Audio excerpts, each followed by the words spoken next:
말씀은 화목을 위해 일할 때 하나님의 자녀로 불린다라는 제목을 가지고 여러분들과 말씀을 나누고자 합니다.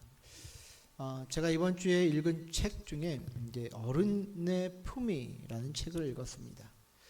그 책에서는 이제 저자는 멋진 어른을 이렇게 이제 묘사를 하던데요. 제가 좀 읽어드릴게요. 내가 좋아했던 어른들의 공통점은 품위 있는 사람이라는 점이다. 분명 아는 것이 많고 가진 것이 많은데도 일부러 드러내지 않은 어른의 모습에서 오히려 자신감과 여유를 느꼈다. 외형적 성취보다 일상 속 태도와 말투에서 묻어나오는 무게감이 나를 사로잡았다. 좋은 어른이란 결국 자신의 완벽함을 내세우는 사람이 아니라는 걸 그들에게서 많이 배웠다. 오히려 자신의 약점과 실패를 숨기지 않고 그것을 이야기하며 나누는 태도가 진짜 어른스러움일지도 모른다. 자, 이렇게 얘기를 하더라고요. 여러분들은 어떻게 생각하십니까? 진짜 멋진 어른이란 자신의 어떤 완벽함을 내세우지 않는 그런 이제 사람이라는 것에 여러분들은 동의하세요? 네. 저도 그런 것 같아요. 특히 이제 자신이 완벽하지 않다고 이제 생각하는 사람들은 보통 이렇게 행동하죠. 자신이 부족한 사람임을 인정하며 항상 새로운 도전과 또 노력을 합니다. 배움을 멈추지 않는다라는 것이죠. 그래서 다른 사람을 하대하지 않습니까? 항상 겸손한 태도로 그들로 동일한 어떤 이제 인격을 존중하며 이렇게 대해준다라는 것이죠. 그리고 저는 자신이 완벽하지 않다고 생각하는 이들 중에 또 하나의 특징은 역발상을 많이 한다라고 생각이 들어요. 자, 역발상을 많이 한다는 것은 기존에 가졌던 생각이 틀릴 수도 있다라는 것을 항상 전제하고 있다라는 것이죠. 그래서 자신이 완벽하지 않다라고 생각하는 이들은 이 역발상을 많이 한다. 그래서 이 역발상 속에서 어떤 상황을 공감하고 또 문제를 또 해결하는 그런 재주를 가지고 있는 사람들의 특징이다라는 것이죠. 그래서 저는 오늘 여러분들과 말씀을 나눌 때 이러한 어떤 역발상을 할 수 있는 자들이 되기를 소망합니다. 어떻게 보면 역발상을 한다라는 것은 새로운 방향으로 나아간다라는 것이죠. 이 시대의 관습과 구습, 또 요즘엔 정치적으로 PC주의라고 많이 말을 하는데 옳은 것만 말을 하고 행동을 하지 않는 그런 어떤 세상의 방향은 있으나 우리는 예수님이 원하는 방향을 찾는 사람입니다. 그래서 어떻게 보면 시대의 방향을 거스를 때 우리는 예수님을 조금이라도 닮아갈 수 있다라고 해서 저는 역발상을 할 수 있는 사람이 되어야 한다라는 것이죠. 자, 여러분들 오늘 바울이 우리에게 권면하죠. 그러나 바울이 하는 이 권면은 어떻게 보면 상당히 어려운 주제들을 우리에게 오늘 던져주고 있어요. 그래서 오늘날의 시선으로 봐도 어렵지만 바울 시대에도 굉장히 어려웠을 것 같아요. 그래서 먼저 당시의 시대적인 분위기가 어땠는지 좀 몇 가지 말씀을 드리자면, 자, 로마 교회는요, 이제 로마에 있었을 거 아니에요. 근데 이 로마의 49년경, AD 49년경에 로마 황제 글라우디오가 로마에서 유대인 추방령을 내립니다. 그래서 로마의 다 유대인들이 이제 빠져나갔겠죠. 자, 그때 이 로마 교회는 그러면 어떻게 되겠습니까? 이방인 기독교인들을 중심으로 세워진다라는 것이죠. 그래서 이제 이후 로마 황제가 죽고 난 이후에 AD 54년경에 자, 유대 기독교인들이 다시 로마로 들어옵니다. 한 5년 걸린 거죠. 그죠? 자, 그러면 여러분 어떤 문제를 우리가 여기서 일어날 수 있겠다라고 이제 추측을 할 수 있겠습니까? 5년 동안 유대인들은 빠지고 이제 이방인들이 5년 동안 교회의 털을 잡아놔요. 그러면 어떻게 보면 이제 알력이 또 생길 수 있다라는 것이죠. 어떻게 보면 주도권을 누가 갖느냐라는 문제가 교회 안에 생길 수 있다라는 것이죠. 복음은 어떻게 보면 유대인으로부터 났지만 지금 로마 교회는 이방인이 주도적으로 세워왔고 또 지켜왔습니다. 그러니 로마 교회 안에는 이방인과 유대인 성도 사이에 어떤 긴장과 알력이 있었음을 유추할 수 있다라는 것이죠. 자, 이런 상황 속에서 바울은 16절처럼 서로 마음을 같이 하라며 권면을 합니다. 과연 이들은 서로의 어떤 자존심을 이제 굽히고 하나 될 수가 있었을까요?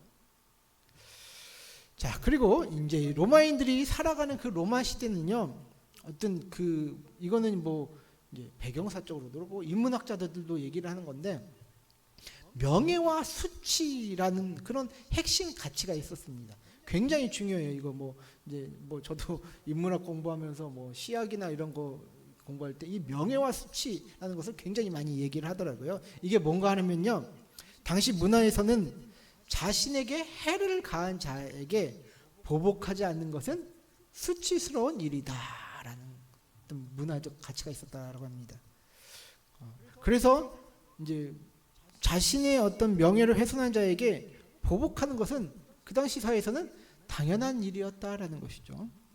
그래서 이런 사회에서 너희를 박해하는 자를 축복하고 저주하지 말아라, 아무에게도 악을 악으로 갚지 말라라고 한 이 바울의 권면이 과연 이들에게 받아들이기 쉬운 가치였느냐 하는 것은 굉장히 어렵다라는 것이죠. 또한 바울 시대의 이 교회들은요, 세상 사람들로부터도 곱지 않은 시선이 기본적으로 있었어요. 이제 특히 이제 초대교회, 이제 극초대교회죠. 네로가 이제 박해를 했던 것이 이제 AD 이제 64년경으로 보고 있거든요. 자, 그 전까지 이제 이 기독교는 어떻게 보면 신흥 종교 집단으로 여겨져 왔죠. 근데 이들이 뭐 이상한 짓을 합니다. 뭐 예수의 살과 피를 먹는다라고 했을 때 모르는 밖에 사람들이 뭐라고 생각하고 있어요. 쟤네들은 무슨 살인귀 집단인가? 이렇게 성만찬을 오해할 수도 있고. 자, 그때 당시는 신문제 사회였죠. 뭐 주인도 있고 노예도 있는 사회인데 그 한 교회에 같이 뭐 집주인과 노예가 이제 뭐 들어가서 이제 형제 자매라고 부르는 그런 이상한 어떤 괴집단처럼 어떤 이제 보여질 수도 있겠다라는 생각을 할 수 있겠지 않습니까? 그죠? 그래서 이 교회를 향한 세상 사람들의 시선도 절대 곱지 않았다는 것이죠. 이런 안 좋은 시선에도 불구하고 할 수 있거든 모든 사람과 더불어 화목하라라는 권면은 순종하려 해도 세상이 어떻게 보면 받아주지도 않은 그런 상황이었을지도 모른다라는 것이죠. 바울은 로마 교회인들이 어떤 시대적 상황을 거스르는 행동을 하기 원했고 그것이 또 하나님의 뜻임을 말을 해주고 있습니다. 자, 그러면 우리는 여기서 생각해 봐야 할 것이 있습니다. 과연 우리는 시대적인 흐름을 거슬러야 할 때 어떻게 살아야 할까라는 의문을 가질 수 있다는 것이죠. 저와 여러분들은 시대적인 흐름을 거슬러야 할 때 어떤 선택들을 하시겠습니까?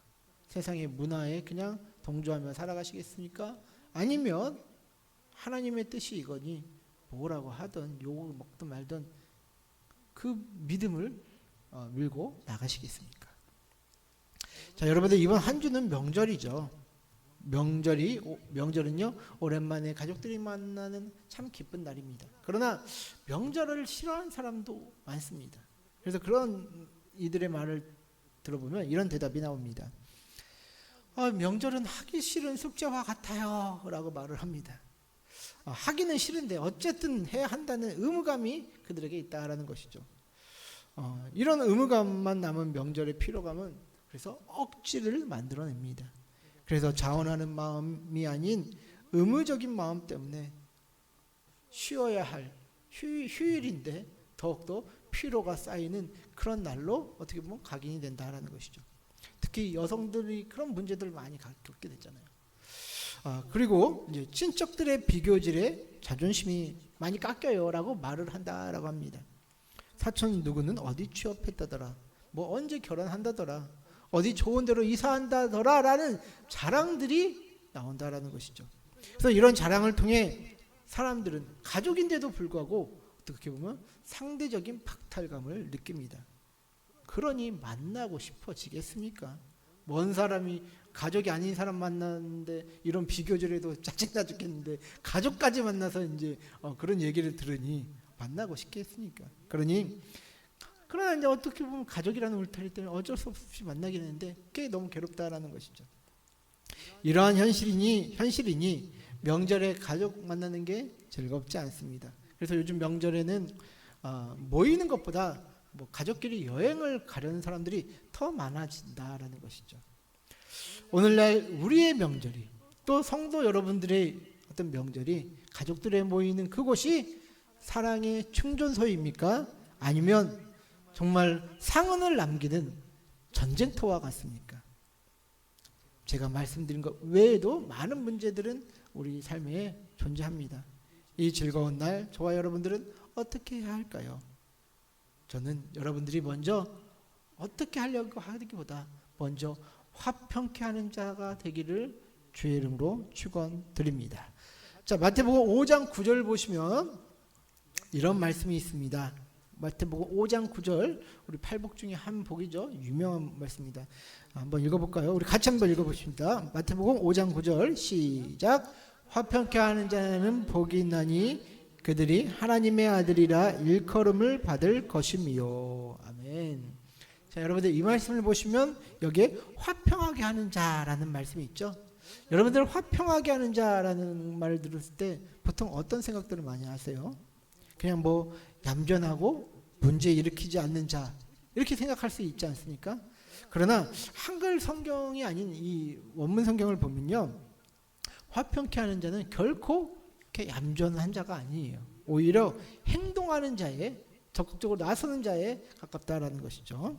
자, 이 화평하게 하는 자는 헬라어로 에이레노 포이오이라는 단어를 썼습니다. 어렵죠? 에이레노 포이오이라는 단어를 썼는데 이거는 합성어인데, 자, 하나는 평화를 뜻하는 에이레네라는 단어가 있습니다. 그리고 행하다, 만들다라는 뜻을 가진 동사 포이에오라는 단어가 있거든요. 자, 그래서 이 평화와 뭐 만들다, 뭐 행해지다, 뭐 이런 뜻이 붙는다고 생각해봐요. 그러면 평화를 만들다, 평화를 행하다라는 어떤 그런 뜻을 담고 있다라는 것이죠. 그래서 평화를 만드는 자, 화평케 하는 자는 가만히 앉아 있는 자가 아니다라는 것이죠. 적극적으로 나서서 희생하고 헌신하는, 어쩌면 자신의 마음을 노동을 하는 그런 처절한 노동에 의해 탄생하는 그런 사건이 평화다라는 것이죠. 이러한 자들에게 바로 하나님의 자녀라는 칭호가 붙을 수 있다라는 것을 오늘 성경은 우리에게 얘기해 주고 있습니다. 여러분, 갈등 상황에서 내가 중재하고 말릴 수도 있는데 가만히 있으면 평화가 찾아옵니까? 더 일이 커지기 전에 말을 딴 데로 돌리던가 아니면 생각의 방향을 다르게 제시할 때 평화가 찾아옵니까? 우리가 나설 수 있을 때는 나서야 평화가 유지됩니다. 그리고 그렇게 사람 사이를 이루어지고 희생하고 헌신하는 이들의 모습은 빛이 날 수밖에 없다라는 것이죠. 그래서 화평하게 하는 자는 하나님의 자녀라는 그 말을 들을 수밖에 없다라는 것은 정말 진리 중에 진리가 아닌가 싶습니다. 여러분들 이거 들어보셨나 모르겠는데 도자기 수리 중에 킨츠키 도자기 수리 기법이 있다라고 합니다. 멋있죠? 예. 이는 깨진 조각, 그 도자기 조각을 뭐 밀가루 풀이나 뭐 오칠로 원래 자리에 이제 붙인 뒤에 뭐 금가루나 또 뭐 은가루로 금이 간 부분을 따라 이제 장식해서 이제 보수하는 이런 방식이다라고 얘기를 해요. 저도 이거 몰랐었는데 이번에 보니까 엄청 멋있더라고요. 네. 그렇게 수리된 도자기는 때로는 깨지기 전보다 더 높은 가치로 평가받기도 한답니다. 저는 이 도자기를 보면서 저 깨진 도자기를 이어주는 선이 정말 멋있다라는 생각이 들어요. 그래서 집에 있는 그릇도 한번 깨가지고 나도 한번 붙여볼까 라고 하다가 포기했지만 멋지지 않습니까, 여러분들? 저 선이나 이런 어떤 이렇게 뭐라고 합니까? 저걸 하여튼 표현할 수 없는 건데 참 멋있다라는 생각이 들어요. 하나님의 아들이라고 불리는 이들은 이런 사람들이 아닐까 싶습니다. 깨어진 자리도 이어줄 수 있는 그런 멋진 어떤 흔적을 남기는 화평하게 하는 자들이다라는 것이지요. 오늘 우리는 이런 화평케 하는 자가 되기 위해 바울의 가르침에 귀를 기울여야 합니다. 그 처음 방법으로는요, 우리가 축복의 말을 의지적으로 하자라는 것입니다. 여러분은 명절에 가족들 만나면 마음에 안 드는 사람 있을 수도 있죠. 그러면 속으로 아유 쟤는 아직도 정신 못 차렸냐, 아직도 꼴통짓 하고 다니네 라고 속으로 말하기보다 좋은 점이 있다면 공개적으로 선포하자라는 것입니다. 여기서 이제 축복하라는 말은 소극적으로 마음으로 하나님 저 누구누구를 축복해 주세요 라고 하는 말이 아니라 그것을 넘어서 선한 말을 공개적으로 선포함으로써 오히려 그의 유익을 구하라는 말을 하고 있다라는 것이죠. 저도 솔직히 잘 안 됩니다.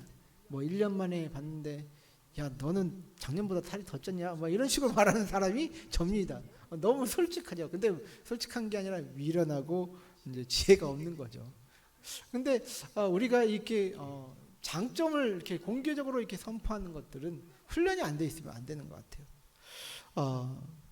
그래서 우리가 이것들을 이번 명절에 가족들 만나면 한번 훈련해 보자라는 것이죠. 마음속으로 저 새끼 저거 저 꼴통 막 마음속으로 있더라도 그 사람의 어떤 장점이 보인다면 너 오늘 왜 이렇게 멋있냐, 옷 어디서 샀냐 뭐 이런 식으로 하면서 저도 잘 안 됩니다. 이거 봐 잘 안 되잖아요. 그래서 생각을 해서 한번 그들의 좋은 장점이 있으면 한번 얘기를 해보자라는 것이죠. 바울은 그 시대에 당연히 복수를 해야 하는 이들을 향해서도 어떻게 보면 저주 말고 축복을 하라고 합니다. 그렇다면 오늘 우리에게도 동일한 조건으로 말하지 않을까요? 저주하지 말고 축복의 말을 하라고 말입니다. 우리가 그래서 이번 명절부터 우리가 한번 연습해 봅시다. 저주가 아닌 축복의 말을 말입니다. 우리 안에 있는 내가 혹시 저 새끼 또 저러냐 이런 말을 하거나 그러면 저한테 좀 알려주세요. 저도 이제 좀 개선을 해야 될 것 같아요. 네, 그러니까 좀 많이 도와주시면 좋겠습니다. 다음으로 많이 공감을 해주시는 어떤 어른들이 되셨으면 좋겠습니다. 로마서 12장 15절 말씀을 보시면 오늘 즐거워하는 자들과 함께 즐거워하고 우는 자들과 함께 울라라고 말하고 있습니다.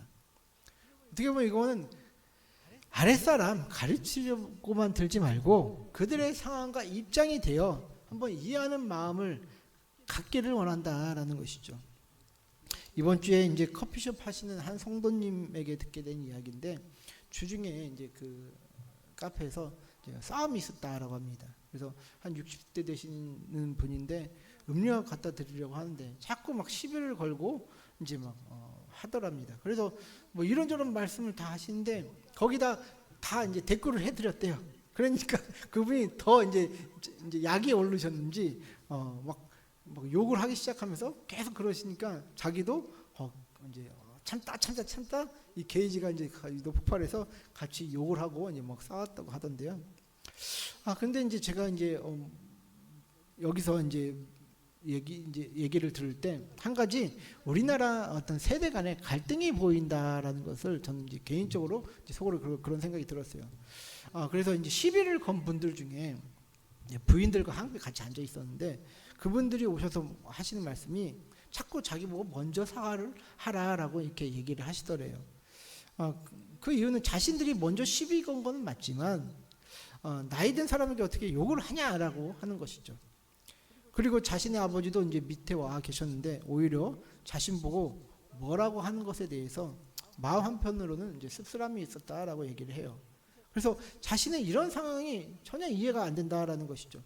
자신이 뭐 손님과 싸운 것은 이제 뭐 잘못된 일이고 뭐 매출에 손실이 있는 것도 당연해서 그러면 안 되는 건 당연한 건데 그래서 모든 일이 자기가 잘못했기 때문에 먼저 사과를 해야 된다라는 것은 자기가 이해를 할 수 없었다라고 얘기해요.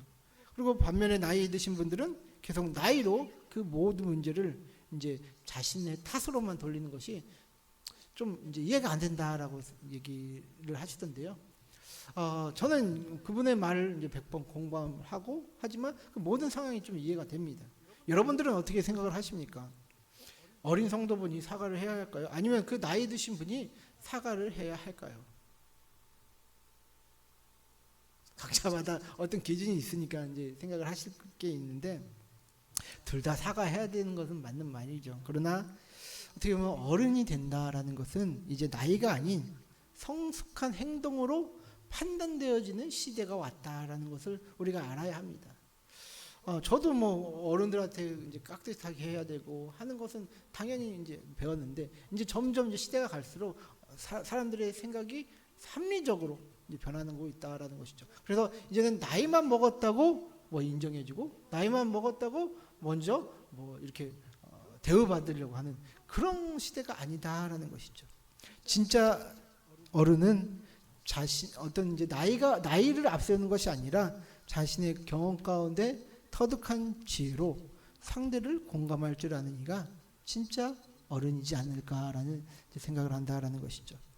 그래서 저는 이런 공감력은 어린 사람들보다 나이가 좀 있는 분들이 더 확실히 잘 하실 수 있다라고 생각이 듭니다. 영적으로 어린 나이가 있고 어른이 있듯이 특히 영적인 어른은요, 하나님 앞에서 또 자신의 부족함을 항상 인지하고 또 높은 마음을 갖지 않지 않습니까? 이런 자들이 우는 자들의 마음을 알고 또 기뻐하는 자들이 무엇 때문에 기뻐하는지 알 수 있는 자들이다라는 것이죠. 그리고 그들을 세워줄 수 있는 것이 바로 영적인 어른들의 몫이다라는 것입니다. 여러분들 명절날 형제자매들 많이 만나시죠. 또 뭐 시동생들, 조카들 많이 만나실 것입니다. 그래서 그들을 가르치려고 하지 말고 먼저 그들의 삶을 공감해 보려고 하십시오. 한번. 그것이 화평케 하는 자들의 적극적인 행동이다라는 것이죠. 야, 내가 너 때는 뭘 했는데 넌 왜 그러냐 그러지 마시고 저도 조카 때 그럴까 봐 좀 그런데 가서 엄청 잘해주려고 지금 생각 중입니다. 네. 그래서 이번에 풍성 다이어리도 좀 가르쳐주고 공부하는 법도 가르쳐주고 그러려고 했는데 아무튼 가르치려고 하지 말고 그들의 삶의 현장과 그들의 어떤 삶의 패턴 그리고 그 사람들의 어떤 마음 그런 고유의 마음들 있잖아요. 그런 것들을 먼저 공감해 주셔서 그들을 이해하고 공감하시는 그런 영적인 어른들로서 먼저 서시면 좋겠다라고 말씀을 드립니다. 자, 마지막으로 할 수 있거든. 할 수 있는 최선을 다해 화목하기를 노력해 주십시오. 로마서 12장 18절 말씀을 보시면 할 수 있거든 너희로서는 모든 사람과 더불어 화목하라 라고 오늘 바울은 이야기하고 있습니다. 자, 여기서 마지막 단어 화목하라라는 단어는 에이레뉴 온테스 아까 말했던 화평케 하는 자의 어원이 똑같습니다. 그래서 평화를 만들어내기를 힘쓰라라는 권면이 여기에 담겨 있다는 것이죠. 그런데 조건이 있습니다. 바로 할 수 있거든이라는 조건이다라는 것이죠. 여러분, 화목을 이룬다? 이것은 내 힘으로만 안 됩니다. 상대방도 함께 동조해 줘야 어떻게 보면 같이 화목을 이룰 수 있잖아요. 그래서 할 수 있을 때까지 최선을 다하는 게 우리가 할 일이다라는 것이죠. 상대방이 화목을 이루지 않는다는 것은 내 책임이 아니다라는 것입니다. 성경은 상대방이 화목을 이루기에 동조하지 않을 수 있음을 우리에게 알려줍니다. 그래서 우리가 할 일은 최선을 다해 화목하기를 애쓰고 희생하고 헌신하는 일이 우리의 몫이다라는 것이죠. 그 모든 결과는 될 수도 있고 안 될 수도 있지만 그것은 우리의 몫이 아니다. 우리가 할 수 있거든 최선을 다해 화목을 위해 힘쓰는 것이 바로 우리가 할 일이다라는 것입니다. 미국에 이제 내전이 있었죠. 그때 당시에 이제 링컨이 그 에드윈 스탠턴이라는 사람에게 많은 모욕을 당했다라고 합니다. 그래서 그 사람이 링컨을 향해 어떻게 얘기를 했냐면 원숭이를 보려면 아프리카에 갈 필요가 없다. 일리노이가 이제 그 링컨의 고향인데 일리노이에 가면 원본을 볼 수 있다. 그러니까 링컨이 원숭이다라는 지금 조롱을 막 이렇게 계속 돌려가면서 이제 링컨을 괴롭혔다라고 했던데요. 근데 이제 이후에 이제 링컨이 이제 대통령이 되었을 때 가장 중요한 직책인 국방장관에 자신을 비난했던 그 스탠턴을 이제 임명을 합니다. 근데 참모들은 다 반대하죠. 그때 링컨이 이렇게 말을 했다고 합니다.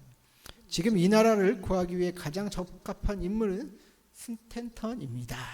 라고 이렇게 이제 얘기를 하고 자기를 그렇게 비난했던 그 사람을 이제 참모로 등용했다라고 합니다.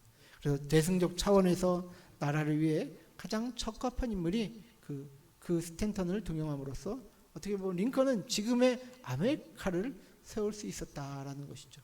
만약에 그 전쟁에서 졌으면 어떻게 될지 모릅니다. 아직도 뭐 노예제가 있었을 수도 있고 그런 것 아니겠습니까? 우리는 우리의 위치에서 화평을 위해 어떤 노력을 할 수 있을까요, 여러분들? 이건 저와 여러분들의 어떻게 보면 이번 명절의 숙제일 수도 있다라는 생각이 듭니다. 그리고 평생을 살아갈 때 우리 삶의 모든 영역에서 일어나는 어떤 이제 숙제다라는 것이죠.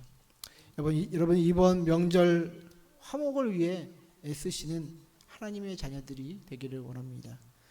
화평케 하는 자는 복이 있다는 말씀처럼 우리가 주의 말씀을 기억하며 징검다리 역할을 하게 될 때 하나님의 역사를 이루게 됩니다.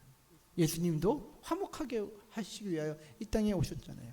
그래서 그 예수님을 닮아가는 정말 영적인 자녀들, 또 영적인 어른들로서 그 집안과 또 모든 사람들을 세워주시는 저와 여러분들 되시기를 주의 이름으로 간절히 축원드립니다.